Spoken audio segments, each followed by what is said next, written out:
raconté que vous avez impulsé, vous avez donc 11 salariés à ce jour, et Oui, que vous avez choisi volontairement d'initier une démarche de gestion des compétences oui.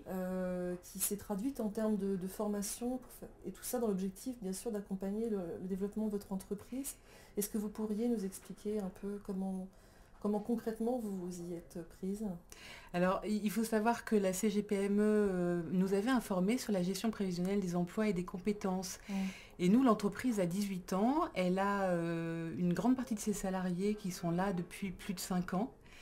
Et c'est vrai qu'on avait une vraie problématique de formation pas gérée parce qu'un tout petit budget de formation qui doit être aux alentours de 6 000 euros, Mm. donc pas un gros potentiel de formation et pourtant des envies de former nos salariés aux évolutions de notre marché pour pouvoir se développer mieux et pour que eux puissent s'épanouir aussi au niveau personnel et rester employables sur un marché qui bouge beaucoup.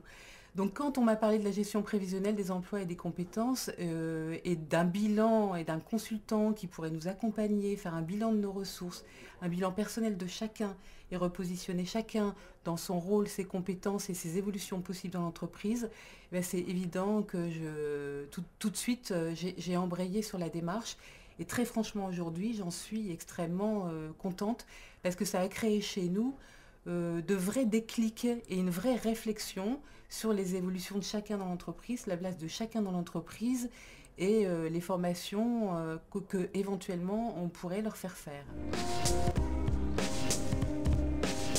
Avez-vous initié depuis Alors on a aussi redéfini à partir de la GPEC et des ressources qu'on avait le projet de l'entreprise et surtout nous à l'interne la stratégie en termes de développement avec le potentiel qu'on avait. On avait envie d'attaquer un nouveau marché à partir de l'expertise qu'on avait déjà qui était le marché web, mais d'une certaine façon, pas n'importe comment. Ça aussi, on a pris conscience à partir de la GPEC du potentiel des uns et des autres et de ce qu'on pouvait faire sur ce projet.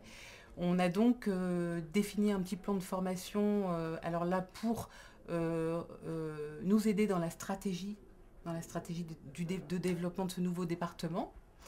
Le positionnement de chacun en termes de ressources par rapport à cette nouvelle activité. C'est-à-dire en vous appuyant sur les projets, les attentes En des nous appuyant collaborateurs, c'est sur ça? les attentes des collaborateurs, puisque la GPFC permet de vraiment faire une vraie expertise des attentes des collaborateurs, et en les faisant coller avec nous nos attentes au niveau du développement stratégique de l'agence. Quel est votre avis, vous, en tant que chef d'entreprise? Est-ce qu'il faut réformer Oui.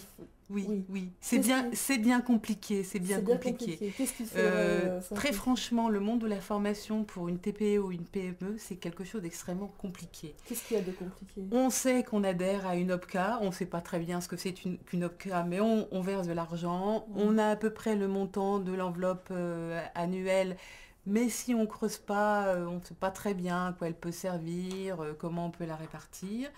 Moi, je me suis un peu documentée sur la question. J'ai aussi informé le personnel sur le DIF parce que j'ai suivi la réforme du DIF. J'ai essayé de m'adapter à ce marché mouvant de la formation et aussi j'ai demandé à l'OPCA de m'informer. Notamment sur les métiers prioritaires, parce que j'ai appris en cours de route qu'il y avait des métiers prioritaires et qu'ils étaient à 100% pris en charge par l'OPCA. Ce qu'a priori, je ne savais pas. Donc en fait, nous, on limitait la formation de collaborateurs parce qu'on se disait l'enveloppe est limitée. On ne peut donc pas former tout le monde et certainement pas, en tout cas, dans le cadre du DIF et du nombre d'heures que comprend le DIF. Donc pour nous, c'était un petit peu une nouvelle démarche et ça passait par la gestion saine d'une enveloppe parce qu'on n'a pas des moyens illimités. Et donc c'est vrai que par rapport à l'OPCA, l'OPCA n'est pas venue, elle n'a pas été proactive, elle est surtout réactive, c'est-à-dire qu'elle répond très bien aux questions, mais elle n'a pas eu une démarche d'information en disant on peut monter un plan de formation avec vous, ça on peut le prendre, on peut le financer, vous pouvez informer vos collaborateurs là-dessus, on a des organismes de formation à votre disposition avec tel et tel type de formation qu'on prend totalement en charge. Ça j'aurais bien aimé que mon OPCA le fasse. Et c'est vrai que ce n'est pas une démarche spontanée de la part de l'OPCA.